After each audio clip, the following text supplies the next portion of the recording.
Assalamu alaikum students, I hope everybody is doing well.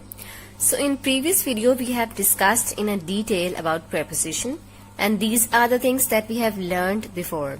That preposition is a word placed before a noun or a pronoun, and secondly it shows the relationship between subject and object in the sentence. Subject and object would be either noun or pronoun in the sentence. So these are the things that we have discussed before. Today we are going to discuss about preposition of time. What is the meaning of this phrase, like preposition of time? So we can see time from two ways, either from the watch or from the calendar. So let's just discuss in a detail. Let's discuss about the watch first. In watch we can see time in hours, minutes and seconds. With this we are going to use the preposition at. Look at this example. My teacher said, I will see you dash 3 o'clock. So 3 o'clock is a time that we used to see in the watch. So here we are going to use the word at. So here we have the time that we can see through calendar. First of all, we can see years and months, days and dates. So with the year and months, we are going to use the preposition in. With days and date, we are going to use on. That is the universal fact that is not going to be changed in any way. So with that, let's look at the examples. First example we have done, and second is the class will be held dash Monday. So in previous I have told you that with the days and date we are going to use on, and Monday is a day name, so here we are going to use on. The third example we have the first Olympic game held dash 1949. So as if it's a year, I have told you with the year we are going to use in. So here I am going to place in. These are the rules that we are going to follow in preposition of time. Now let's discuss about preposition of place. So in this we are going to find out when to use in, when to use at and when to use on. So let's first discuss about in.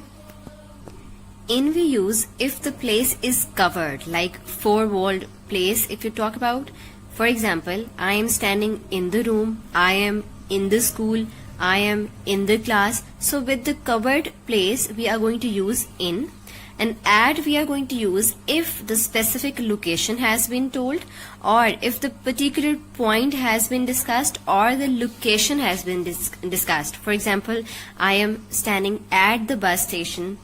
So at that place we are going to use at. And on we use with the surface. If something is placed on the surface, for example, book is on the table, so that's why we are going to use over there on. Look at this example. I am dash canteen dash the school. I am, in this we are going to use at canteen, because canteen is a location. Whose location? Location of the school. I am at canteen where? In the school. So here we are going to use the preposition in. Second example is who is there dash the roof. Here we are going to use the preposition on, because roof shows the surface of something. So that's why we are going to use on. So these are the things that we have discussed under preposition of place. Let's take a review. First of all, we have discussed about the definition of preposition. Then we have discussed preposition of time, in which we have discussed two things: watch, the time that we see from the watch, and the time that we see from the calendar. Here we have, with the watch time we use at, with the years and months we use in, and with the days and date we use on. And these are the examples that we have discussed. Then we have discussed preposition of place. In this we have discussed preposition of in, at and on. In we use with the place which is covered, and at we use with the location or a specific place or a particular point, and on we use with the surface. So these are the examples of preposition of place as well. I hope students that you have got when to use which preposition.